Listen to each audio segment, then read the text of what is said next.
Welcome to Women Kicking Glass, the only radio show on OC Talk Radio dedicated to empowering women to be the best leaders they can be in any endeavor they choose.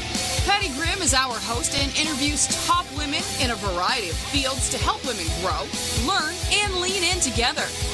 Patty has over 25 years of experience in primarily male-dominated fields in senior-level management positions. Patty is the owner of Advantage Training Limited, an organizational leadership team training company. She recently released her new book for women called Quiet Women Never Changed History. Be strong, stand out, and stand up. With the subtitle, Let's Go Kick Some Glass. And that's exactly what we're going to do. Welcome, Patty. Hi, Paul. Have a great day today, everybody. So I'm really excited to have this guest here today. Her name is Esther Weinberg. She's a leadership and change expert with extensive background in media and working with a lot of the TV stations and news channels that you know about. So she's a leadership expert who works with media companies to predict, produce, and practice the art of change. She's also a rock star, so we're going to talk about leadership and being a rock star today. She creates breakthrough strategies for companies like Microsoft, which we share in common, Discovery Communications, NBC Universal, Studio 71, Turner, Warner Brothers, CNN, and NBC Televisions, based on her 20-year track record. And she is finishing her book called Leadership Hollywood Style, which I think is going to be very interesting because it's different what I think what most people think about Hollywood. And this is all about how they can direct, produce, and create rock stars. She was an executive with Disney and has worked with ESPN, Lifetime, and A&E Network. So welcome, Esther. Oh, it's great to be here. I love creating rock stars. Yeah, we were just and talking about it. You drove all the way down from LA today to be with us. So let's start off with talking a little bit about you and how you kind of got into this career, and just a little bit about you first, and then we'll get into the leadership and rock stars. You know, it's so funny because I consider myself in my current career as an accidental tourist, meaning that failing to ecstasy. So it's so funny because I was in the publicity and marketing field for a long time. Right. Well, now I don't know because I think I've owned my own business more than I had my former career.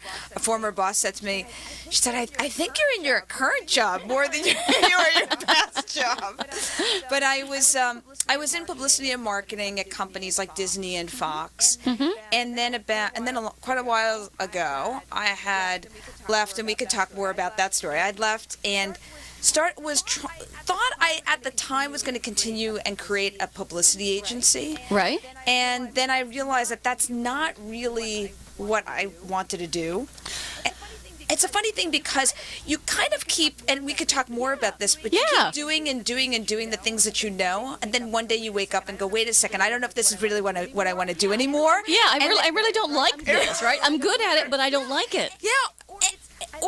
I like this, I was good at it at a time, and I think there's another chapter, but what are these other chapters that I really want to experience and live? Right. I think a lot of people now are in that conversation about what's the next chapter in my life. And so then you have to actually find out what that is. Yeah, exactly. So I found this great career, which I think in the end of the day was really my calling and passion, all about bringing out and elevating the humanity of folks inside of the workplace. Right. I probably was doing it for a long time, just not calling it leadership development. Right. So for the last 16 and a half years, I've had my own company now, building out the humanity inside of companies, elevating people's performance, helping people rise, and creating possibilities for them inside of companies. Yeah, that's awesome. That's awesome. We share a lot in common. I have twice in my career I've worked for pretty big companies, and both times I left that nice, secure, big company. I left banking, and my dad thought I was crazy. Like, why would you were a vice president at 29 years old of a major California bank, and you had this very great career. Why would you leave to start your own company? You know? Sure. My dad thought I was insane. Yeah. But I was pursuing that chapter in my life. I like the word that you use, chapter. I've talked about phases, but I like chapter much better since we're both authors. Yeah.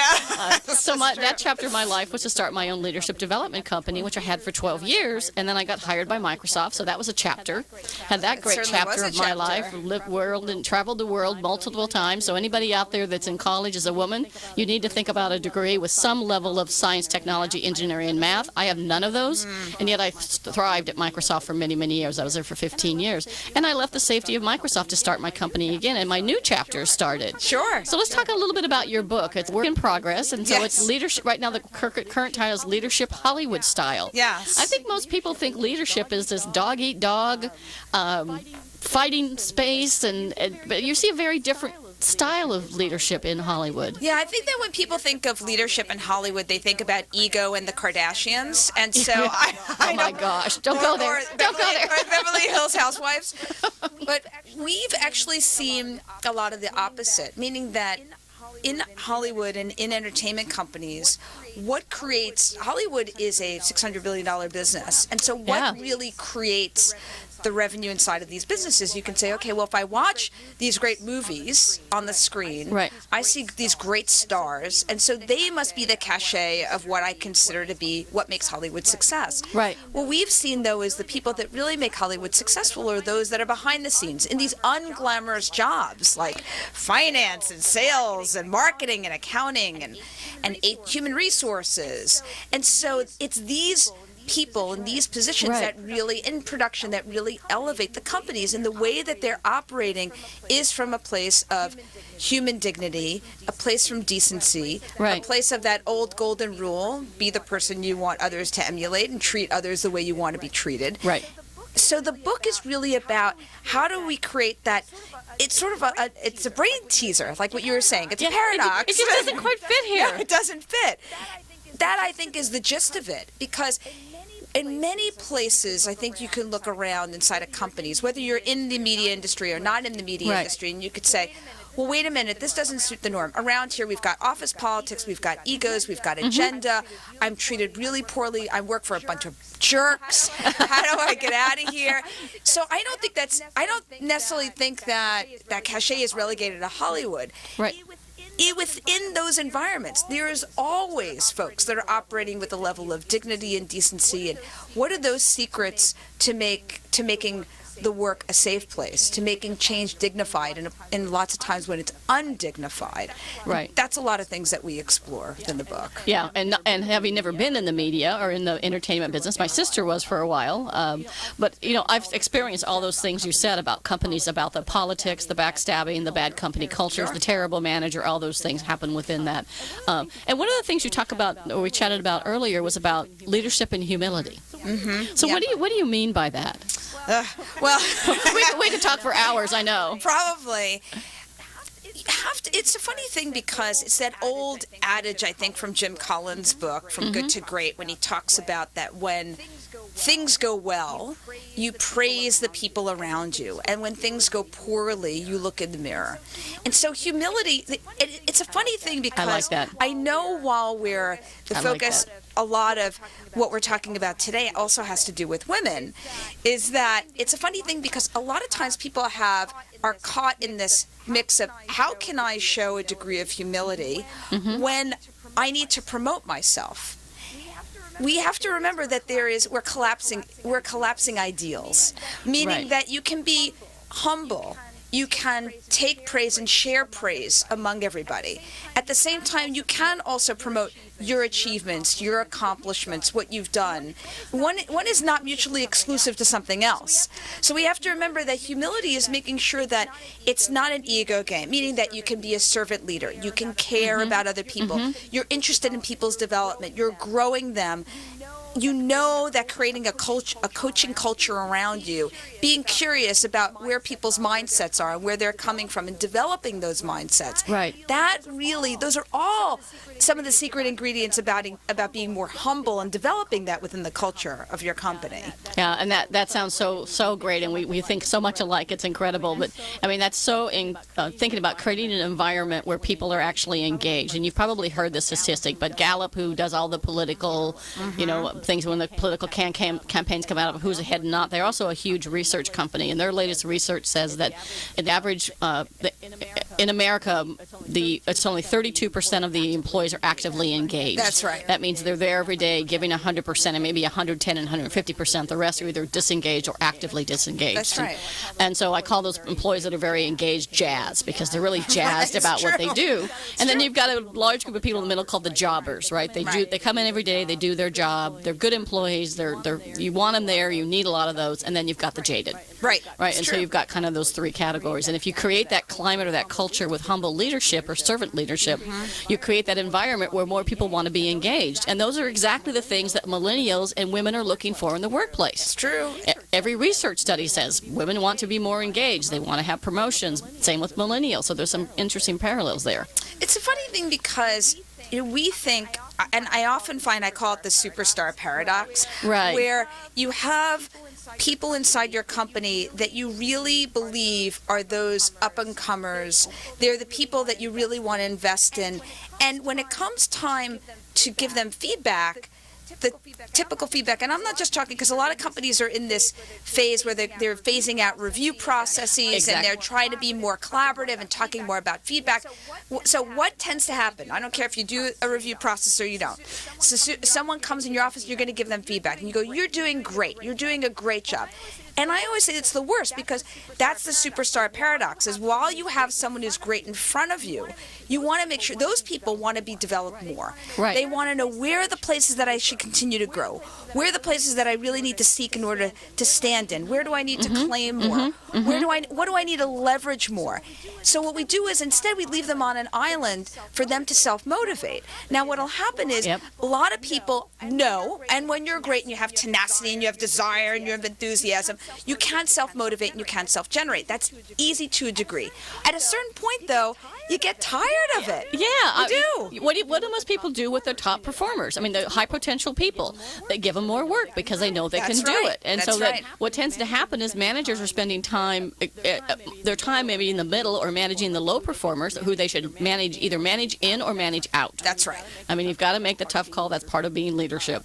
But how do you also keep and create those high potential people so they don't come by one day and surprise you and say, "Oh, by the way, I'm leaving. I'm going to go work for the competition," because they're going to praise and recognize me and they're rewarding me, right? So it's that you've got to keep your eye on the whole spectrum of your folks. It's true. You know, it's funny. I have a client who we were talking about a guy on his management team who's not a great performer, and we were talking about what exactly should he do with him. And he's been coaching him, he's been mentoring him, and we're just at this pivot point. Right. Where some decision has to be made, either to move him to a different division of the company or move him out, and he's really reticent. At the same time, on his executive team, he's got some people that are really these superstars that he knows that if he gives them anything from how do you design a new budget, not even their areas of expertise, that they will do above and above, and they will figure it out. So he says to me, "I don't need to worry about him. I don't need to worry about her."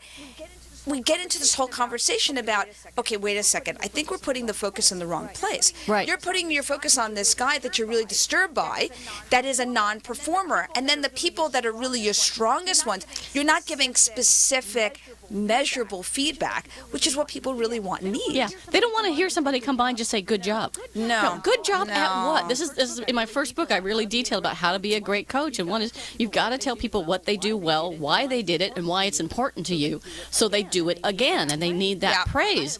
I had a woman that worked for me who was a master at this. She could take somebody who was a non-performer, and 9 out of 10 of them would quit before she ever had to fire them. Because her last conversation with them would be, "Esther, you know, we've had this conversation before. We've been in this conference room many, many times. We've been down this path. You have two choices, right? I mean, if you come in or do this thing again, or you come in late or don't do your work on time, you're quitting your job. So you can either quit now or I can fire you. Which would you like?" And they quit. Sure. Most time. And she was very honest, direct, and you can be. I've fired people. You've fired people. You can be very caring about that. And do it in a way that's humble. Sure. Well, the other thing, too, is I wonder, in that scenario, has she really given the person, feedback? Has she really coached them? Because what I find, I literally had this conversation the other day. So I said this, so someone said to me, "I really want to get more out of my team." A client said to me, "I really want to get more out of my team." And I hear that a lot from our leadership clients. So I said, okay, so we have this whole conversation about how she's really been getting the most out of them to the point. So we discovered two things. One is she does what I call telling and selling. So instead of, when I talk about coaching, I'm not talking about, and a lot of people collapse it. This is just my interpretation of it. is that when you're really coaching somebody, you're really looking for where are people's mindsets? Where are they thinking? Right. How can you discover that further so that then you see within that, it's almost like you're a diagnostician. When you're looking, or a cultural anthropologist, really. Right. While they're talking to you, then you can see where they've been off track or they've derailed. When you don't get into that level of exploration, when you're more telling and selling, you're just telling someone how you want them to behave, you don't really get the best in them. Right. And then you never will get the best in them. The other thing she realized was that when they were coming into her office, she was just telling and selling. So in a way, she was enabling the behavior to which she didn't want anymore. Right. So how do you stop the enabling? Right. And then in addition to that, how do you shift to a more curious mindset? So that you can really start being that cultural anthropologist to really see what's happening in the right way. I like that word, a cultural anthropologist. That's an interesting way to think about it. And I've always said, you've probably seen this too, that one of the differences between managers and leaders is managers tend to tell and sell. Yeah. Leaders tend to ask questions that lead to self-discovery. Yes. So when somebody says, I'm not sure how to do this, instead of telling them how to do that, which they now take as an order, That's so right. they will go do what you said. That's right. Or you can ask them questions. Well, Esther, how do you think you would approach this? What would be your first step? Well, what would you do next? And you're leading that person to self-discovery learning, which means now they own it. When you tell and sell, No, they don't own anything. you own it. That's they don't- right. And No. if you have one of those jaded people, That's right. They will do exactly what you told them to do, even if it's wrong, and then they'll come back and blame you, Well, they also or will blame do, it all you around all your others. Yeah, and then they'll also do it at the level of resignation. Yeah. And I had a client of mine the other day was talking, and she was sharing this very interesting scenario. She said, "Look, I work for a man. He's a new boss to me in the last 5 months, Right. and I've been doing the job of because there's a level in between her and her boss, there's a VP level. Right. So she said, I've been doing this. My boss, my direct boss left. I get this new boss over boss, right? Right. So I got this new SVP, and I'm doing the work of the VP and more. Absolutely. And I've taken it as the responsibility that I could step up. Can I shine? So he comes to her a few months later and he says, I've noticed that you're stressed. So I'm actually not going to give you the VP job because you look too stressed. And he would not say that to a man, I almost guarantee And you. then he says, what I've done instead, I've hired, so now it's a conclusive decision. I've hired someone from the outside. Turns out the person that he hired was someone that she and her former boss had interviewed, and they deemed her unqualified because it's a creative job, and her creative wasn't that good and didn't match the brand of the company. So they ruled her out. So now they hired someone. Now she has to report to somebody that she interviewed that she did not like their creative. She didn't think that they were that talented. She didn't think that they were so smart, and they didn't think that they could really properly motivate. So now she's in this really peculiar situation. Right. Where she has to manage up to her boss's boss, who she doesn't believe really could read the tea leaves at all. Right. Then she has to manage someone who's not really creative. So how does she stand in that in order to be able to self-motivate, self-generate, so she can bring her best? Right. For as long as she decides to continue to work there. Wow. And I doubt she's going to work there long. I'm trying to read the tea leaves and think about it, but I'm thinking if she had the right opportunity in another department, another group, I think she might. Take that. And it's interesting because maybe women show their stress more. We talk about it more. Men hold their stress in. Right. Women tend to verbalize our feelings and our stress, and so maybe it's what he was seeing that within her. But the fact that she was doing the job and then had somebody else brought in on top of her is just amazing. And I guarantee you, he would have never said that to a man. Well, it's a funny thing because I think it's a bit of a chili combo because I don't know. First of all, I don't know him. Right. So we're judging this guy. So there's questions that come to Right. my mind. So, for example, I say to myself, so how is he really seeing her performance? Two is, how is he really investing in her giving a good shot to really getting that job? Right. Thirdly, how is he doing exactly what we're talking about? Coaching her to really see where's her mindset, where's Right. she really coming from? If she is stressed, where's that stress level coming from? Where's his responsibility and Right. where's her responsibility? So all of that, now she says to me, now, okay, so all that ship has sailed. We can't investigate this Right. guy's head. So for right now, she says to me, how do I stay in this job? Now, of course, I can't tell her what to do. This is Right. not my path. And Yeah. that's not what we do in the jobs that No, we do. no, I'm not no. consulting her. If I was consulting her, it would be a different story. The interesting thing is, what I find that we step over oftentimes is the best gifts are not wrapped in pretty packages. They're not. And so if this situation has come up, the question does begin to ask her, where does she need to rise?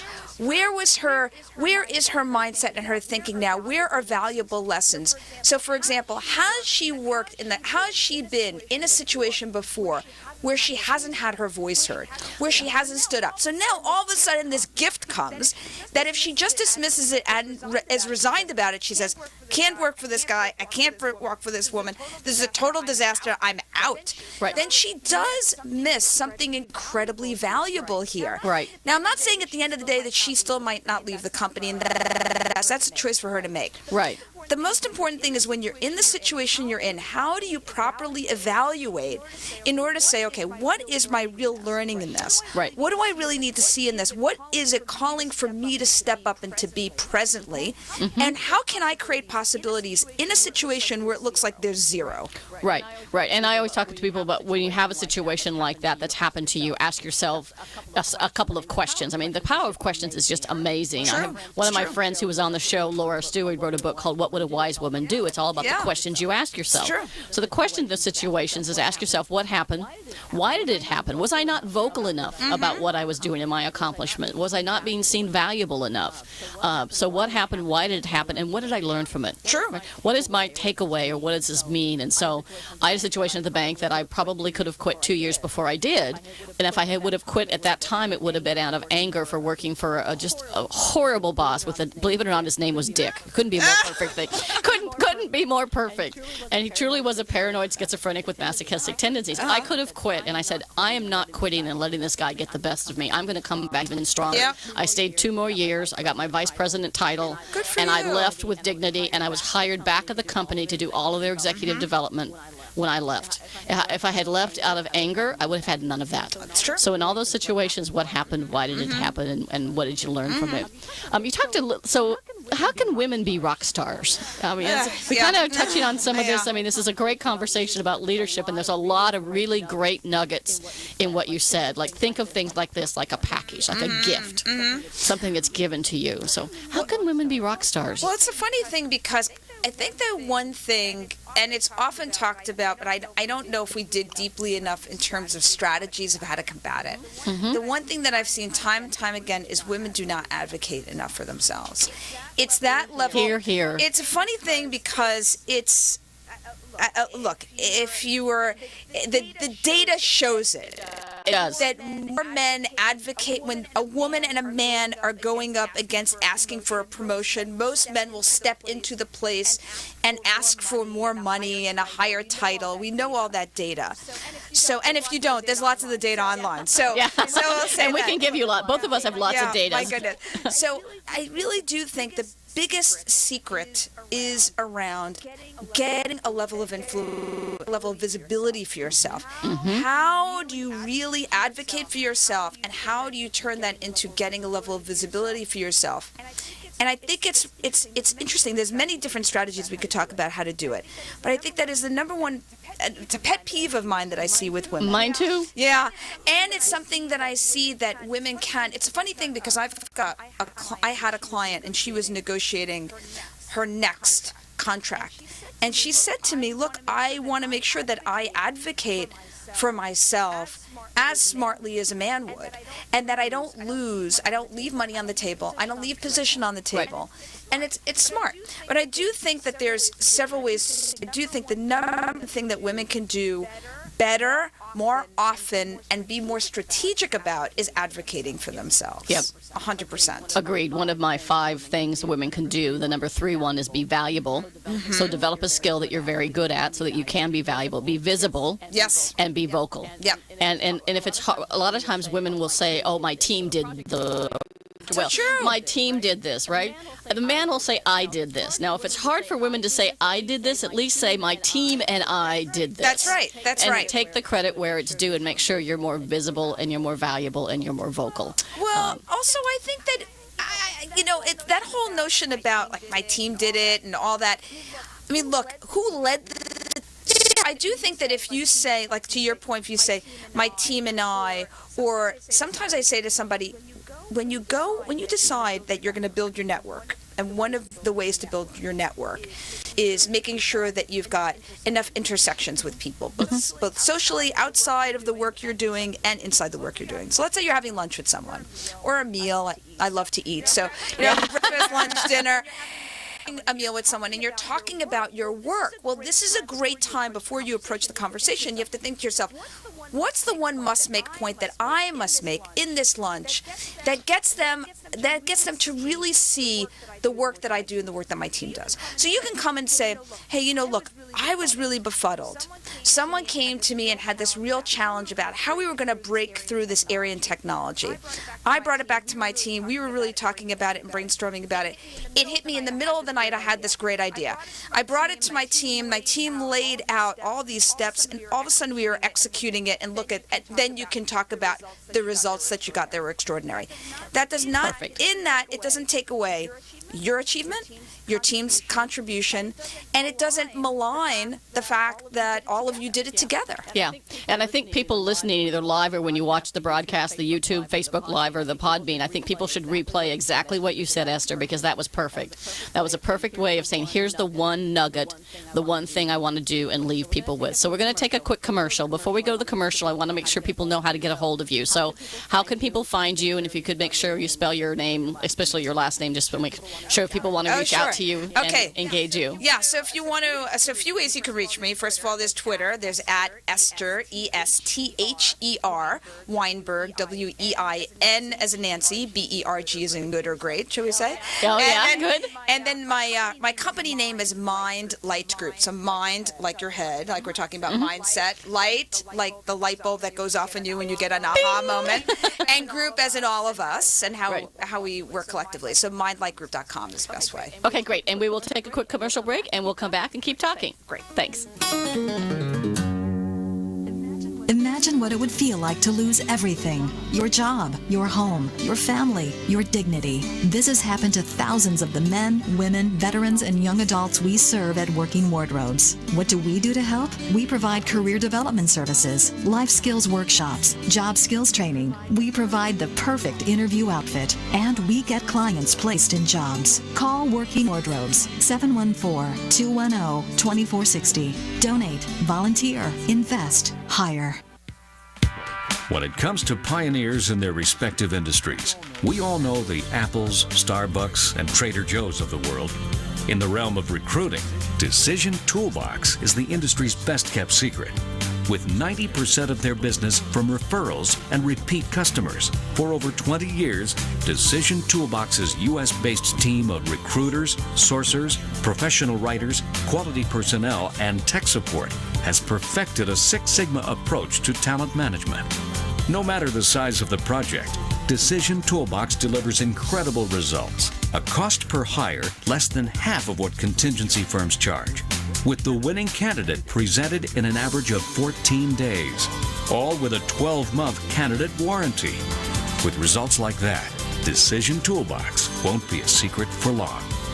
Visit us at www.dtoolbox.com for more information. All right, back to Patty and her rock star guest. So I'm here with Esther Weinberg, and we've had an amazing conversation. I know we're going to continue this because we just keep chatting, and I've got this list of questions, and they're kind of going all over the place, but this is a perfect conversation for women. So what are the three behaviors that determine whether you're a rising star or you're a rock star? It's a funny thing because it's you'd think that rising star and rock star kind of are the same things. So in a way, I define it, when you're a rising star, you have things like you have desire, right? Because it's something that you have inside of you. You have enthusiasm and you have tenacity. But when you're a rock star or a superstar, that's the moment when you put all that to the test, meaning that you're demonstrating to be anticipating. It's almost as if you're demonstrating the art of anticipation. Mm-hmm. You're anticipating what people need almost before they need it, and you're right there with it.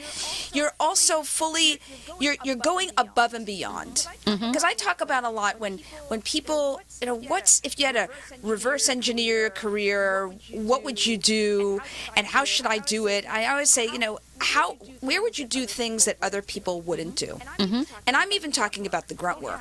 Oh, and yeah. How many times have you seen people get in, roll up their sleeves, they sweep, they stuff packages? I mean, whatever needs to be done. Look, I remember early in my career, I was working for a global financial company, and I wanted to work back in entertainment. And a friend of mine says to me, you'll love this story, because I don't think he would have ever said this to a man. He said, there's a job open at Fox, and it's this incredible job. It's a publicity job, but you're never going to get it. Oh. And your response is, watch me. Yeah, exactly. So it's funny because when I got the job description, it was literally 3 pages, single space with the tiniest font and type that I could possibly imagine. So I go in and I go to interview for the job, and the building to which I was interviewing on the floor, it was the 6th floor, and they were doing construction.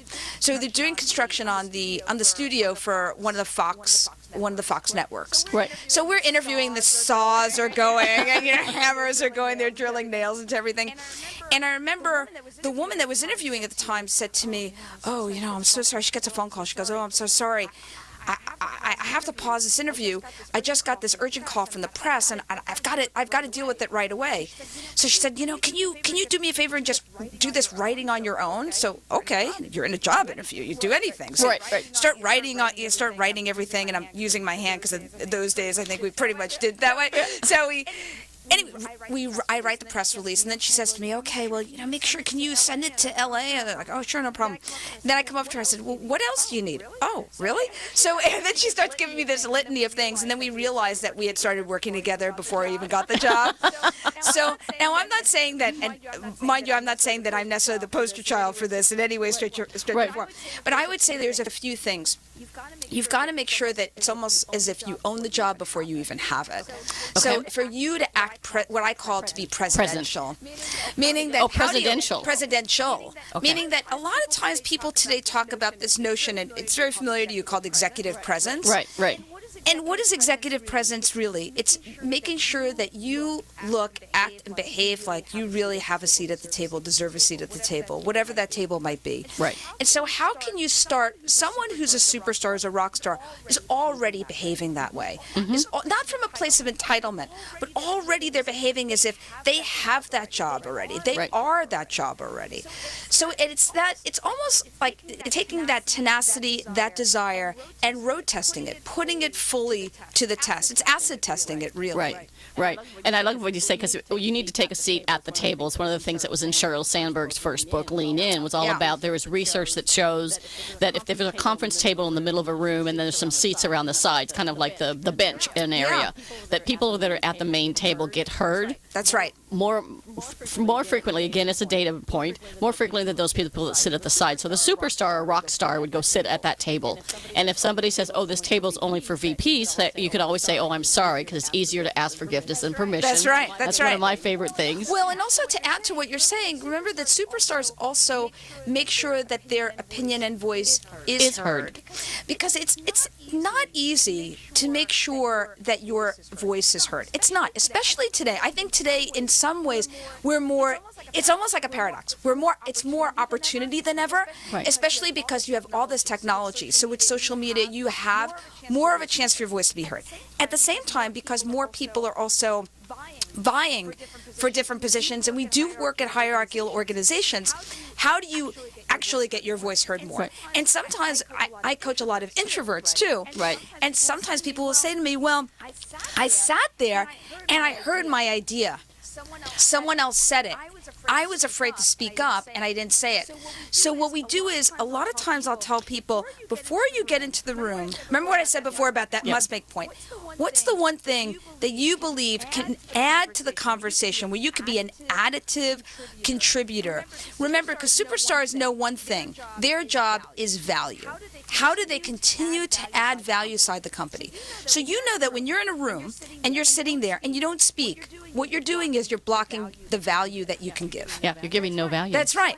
So how do you, if your intention, because part of superstars' goal is to be extremely intentional. I think it's something that we don't often talk about, not about goals and objectives, but how can we be way more intentional about what we do?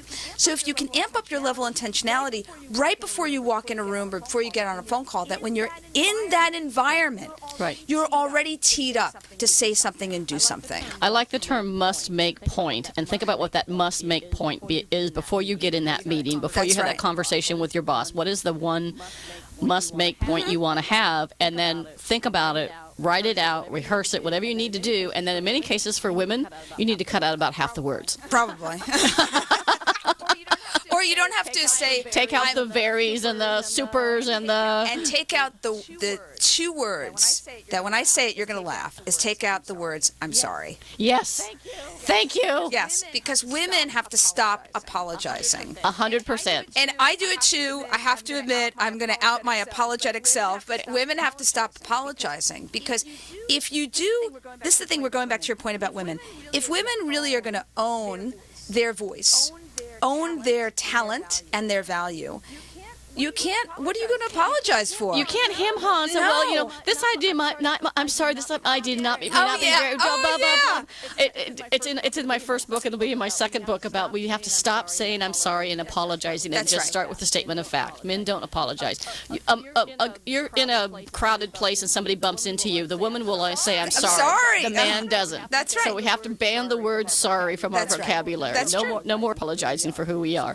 So what are habits that you recommend women start doing more of? And then we'll talk about habits you think, other than stop saying I'm sorry. What habits? What one habit should women stop doing? So start. What do you think Okay. they need to start doing? Okay, I'm going to go back to something we talked about again, so I may sound like a little bit of a broken record. That's And- okay. And I want to sound like a broken record because we can't overemphasize this enough. Women must start getting more visibility from themselves. Yep. And the great thing, it's a funny thing because one of women's latent talents is our ability to, because we're verbal, and not everybody is, because there's some people that are introverted, some people are extroverted. right. We don't want to make general statements about everybody. But something that you can easily do that's a good strategy is how do you do some level of influencer mapping? So, for example, let's say you take, this is a very tactical exercise I'm going to give because we want to Right. give some strategies here. Perfect. That's practical. Let's say in your company you think to yourself, okay, I want to have a degree of influence, but who am I having influence over? So I would say, first of all, make a list of all the people that have a degree of influence or that you want to have some level of impactful relationship. So, okay, this is part of the influencer mapping that I'm talking about. So you do that.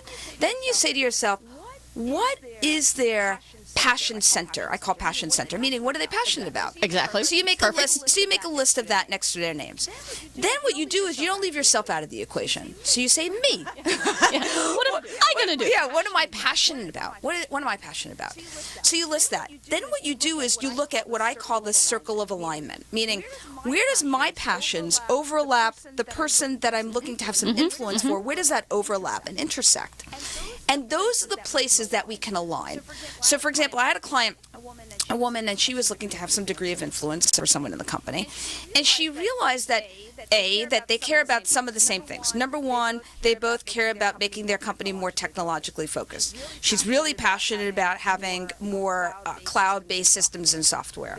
They're both really passionate about that. They're both really passionate about mentoring and growing people. So it was like, okay, well, even just those simple three things. Right. Where is a way then that you can start dialogue and conversation that creates greater relationship and relatability? So I think that's a very simple thing you can do on Right. the back of a napkin Right. that can start getting you some places where you can start having conversations with folks. Because sometimes people will say to me, well, I want to have influence with someone that's more above me. Well, that's fine. Yeah. You can add value no matter where you are. The thing you have to be very careful of inside of an organization is where are the power centers. And I think sometimes this is not necessarily relegated to women, but I think it's important for women to know this too, because we all get a little, no matter who we are, we can Right. get a little bit of antsy about this, which is sometimes the people that have the power centers, it's title agnostic.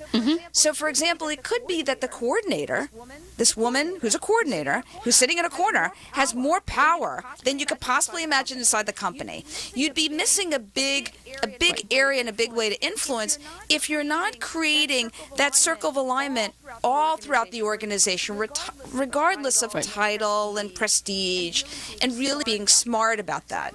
So I would say that that's definitely several things you can start doing in order to start creating some influence. Right, and I always made it a point. Every VP I ever worked for, I got to know their coordinator and their assistants very well.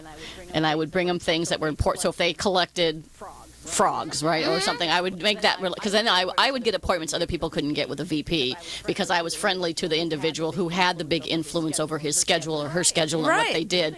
The other thing I did with my people, because at one point we had this performance appraisal system that the opinion of your peers and the VPs of your VP mattered more than your actual performance in your job. And so I had each one of my people go out and create that influence map.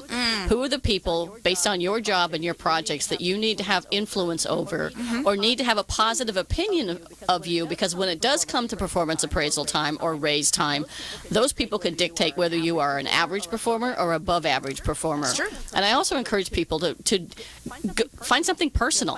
Find something. Oh yeah, 100%. Get on their LinkedIn and find out what charities they support. That's right. Because there might be that connection that you mentioned, that you have both. Maybe you're both very involved in human rights issues that you're involved in and I'm involved in. So just kind of some of the things to think about. So, yeah, I think what we also forget too is something that is about who has power and is not leveraging it. So I'll give you an example. I had a client once. Her boss became the new head of another division. He was no longer going to be a boss anymore. And there was a vacancy. There was a vacancy for a while. So a new boss gets hired, and it's a woman as well. So a woman reporting to a woman, right? Great. Seemingly. Right. Great. And actually, they both great people, wonderful personalities, very devoted to helping each other.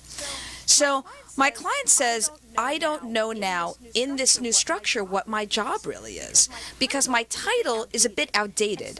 And so I'm waiting for my new boss to really get a sense of the lay of the land and how she wants things to be structured. And this is all normal.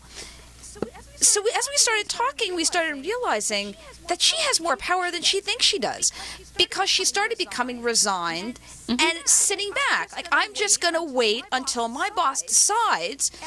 And mind you, she was also growing relationships and making friends and influencing people with other sides of the company. But she was denying herself, as saying that I actually have more power than I think I do. So as she started to step into that more, have different kind of conversations with her boss, now she's head of international finance for a major company. Yeah. So it's also, where can you, and think of yourself too, it might not be you about how you can give yourself more power, which we're obviously talking about. Right. Also in your organization, how can, when you see someone who has power but that's not leveraging it, how do you help them realize that they have that and give them more power? Right. Because that helps you too in your level of influence. Yeah. We can't forget that. It's funny. At one situation at Microsoft, I was moving from one division to another. So I was moving from the enterprise division to the small business division, and the job above me that I was going to be reporting to left. So I was going through the interviewing process. So I call my current manager, Deb, who I love, is my favorite manager. So I'll have to make sure Deb watches this. I tell her all the time she's been my favorite manager ever. I say it publicly. I say it to her face. I call up Deb, who was my old boss, and said, did you know that the senior director job is available over in small business, and I'd still be reporting to you? Why don't you apply for that job? And I hunted her down. I called her on the phone. In the video process, I'm talking to the man I'm going to be working for, Steve Guggenheimer, who was, hi, Steve and Nicole. And I literally said, Deb's a really great person. You should think about hiring her. So basically, she ended up being my boss again. And fabulous experience, but I actually went out and recruited somebody to take that vacancy from me. So other than saying I'm sorry, is there another thing that women should stop doing? Oh my God, where do I start? Well, first of all, we can't say enough about them stopping to apologize. Right. I think the other thing that women need to stop doing is not advocating for each other. I remember there was a great, it's a funny thing because women that I talk to say that they do, but I think this was a masterful story. I read it in New York Magazine about a year ago. They were talking about when women in the Obama administration, this is not a political conversation, so I'm very clear about that. There's no politics. No. So women during the first Obama administration, what they realized is that they weren't getting their voice heard. So what they did was they all got together, and what they did was they decided to amplify each other. So let's say we were all in a meeting, men and women together, and Patty, you said something, and it got glossed over, and someone else started talking. I would come back and say, Patty, I want to explore that idea more. I think there's some merit to that. And so what they would do, they would purposefully be almost in collaboration with amplifying other women's ideas. So it happened that so much so it got to such a point that Obama really started to notice it. And if you notice in his second administration, he had more women in that administration. Right. And so and a lot of times we'll notice it because of the stark differences in both administrations. That lesson, I think, is a great lesson internally. How do we, and I'm not just talking about, because Patty, you said that the sky is blue. I go, oh my God, Patty, the sky is blue. What a great idea. But I'm talking about literally, that how do we get in rooms and how do women help amplify each other's ideas so that they become more heard? I think it's that, not necessarily the mentoring that we have to get better at, because I think women do a lot of mentoring, but I think also women have to get better at championing, and we can't forget men. Right. Because I think it's sometimes so much we leave the guys out, when there are so many men, and we know this, that are willing to come to women's aid, they're willing to amplify them and champion them. So how do we enlist men in this is a two-parter answer. Right. How do we enlist men in the conversation so they amplify women? And we help them to amplify us, right? Because we do have to help them to amplify us. We can't be on the sideline. And two is, how do we get together in coalitions and help amplify each other's voices? Right. I think there's powerful lessons in that. I think so, and you can actually go to somebody ahead of time before a meeting and say, I'm going to share this idea. I'd really like your support. Yes. And actually, a friend of mine who was on the show as well, she did a book and research with over 500 men about the one thing women do to sabotage their career, and the number one thing was compete with each other and not support each other enough. That's and so that was literally the number one thing. So we are getting close to out of time. This has been a great conversation. We could go forever, I think. But I want to ask one last question, and I want to make sure you end with how we get in touch with you. So last question is, what advice would you give to your young self, or what advice would you give to our audience about how women could really go kick some glass? You know, there's a great, and I made sure I wrote the name of the person down. There's a great quote by a person named Erin Hansen. I don't know if you ever heard this quote. And the quote says, "What if I fail? Oh, but my darling, what if you fly?" Oh, I love that. I need that quote. Yeah, and so I have that quote up on my wall because I think that there is something, and I would say that I wish that I gave that advice to my younger self. Right. Because that can include risk-taking. It can include being vulnerable, more authentic, listening to your truth, also being able to really give someone the gift of hearing them and them hearing you. So I think that there's a combination. One is, if I was giving my advice to my younger self, is about how can I fly more? How can I give myself permission for that? And for women too, when you feel like you're stopped, how can you give yourself permission to fly more? How do you give yourself the runway to take off and to fly?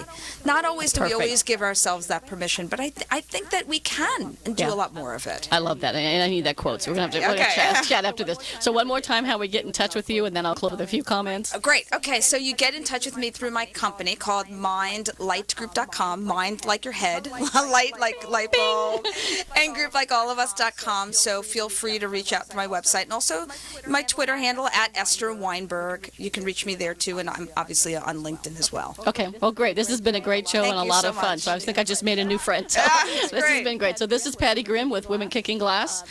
You can book me for a speech or conference or a workshop, and you can talk with Esther as well. You can reach me at pattygrimm@live.com. It's PATTIEGRIMM@LIVE.com. And one final thing, just like PBS, we need sponsors to keep the show going, so we're looking for sponsors. If you work for a company or you own a company and you'd like to sponsor, this is a great way to get your message out. You get a couple commercials every week, and it's a great way to get your message out to people and really go kick some glass. So thanks, Esther, and it's been a great day. Thank you. Thanks, everyone. Thanks. Thanks for listening to Women Kicking Glass, the only radio show on OC Talk Radio dedicated to empowering women to be the best they can be. Listen each week or download the podcast at patty.grimm.podbean.com. To reach out to Patty to schedule a speech webinar or to learn more about her leadership and team training, contact Patty at pattygrimm@live.com. For more information about her company and her books. Have a kicking day.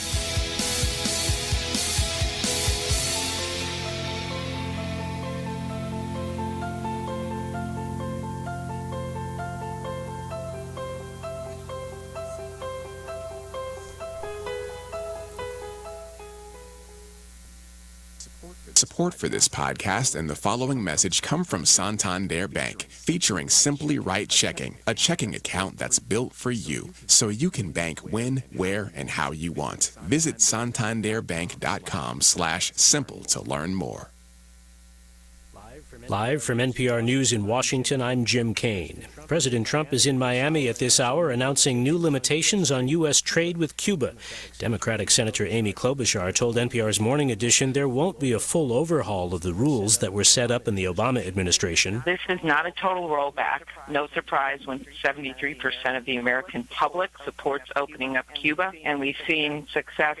50% increase in Americans traveling there, more Cubans being employed in the private sector since President Obama made the changes.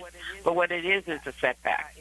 It's a setback because there's rumors that it's going to require audits. We'll hear more today of Americans that travel here, sporadic audits, where you'll have to prove that you met the requirements to go there and keep your records and be able to prove it up to the government. Senator Amy Klobuchar of Minnesota. Before leaving for Miami, the president tweeted this morning, "I am being investigated for firing the FBI director by the man who told me to fire the FBI director. Witch hunt." No further clarification from the president as to who he's referring to. Special counsel Robert Mueller is reportedly investigating Trump for possible obstruction of justice. Amazon is buying Whole Foods Market. The merger between the online retailer and the organic grocery chain is valued at nearly $14 billion. As NPR's Alina Selyuk reports, analysts say the deal is like an earthquake for the grocery and retail industries. Amazon taking over Whole Foods might come as a shocker to most shoppers, but Amazon has actually considered doing this just last year. The online retailer is known for its aggressive tactics, and its ambitions to grow a chain of physical stores are well known. By buying Whole Foods, Amazon will become the owner of hundreds of stores in the United States, Canada, and the UK. For Whole Foods, the sale offers an exit after months of pressure from activist investors to find a deal that would shake up its stale operations. The company said Whole Foods will keep its brand, its CEO, and its headquarters in Austin. Alina Selyuk, NPR News. 2 inmates who escaped from a prison bus in Georgia by allegedly killing guards were recaptured in Tennessee last night. Jason Moon Wilkins of member station WPLN in Nashville reports the escapees led police on a high-speed chase but were eventually nabbed by citizens. The ordeal began with a home invasion of an elderly couple in Shelbyville. After being tied up for hours, the couple alerted police, who pursued the men on a chase that included the escapees firing guns and crashing a stolen car, shutting down an interstate. The men were eventually held at gunpoint by a homeowner whose car they were trying to steal. Tennessee Bureau of Investigation Director Mark Gwynn praised everyone involved. It's true bravery is what's caused us to be able to stand here before you tonight and talk about a successful capture instead of a tragic incident. The men inspired a multi-state effort to find them with clues leading to Tennessee. For NPR News, I'm Jason Moon Wilkins in Nashville. And you're listening to NPR News from Washington.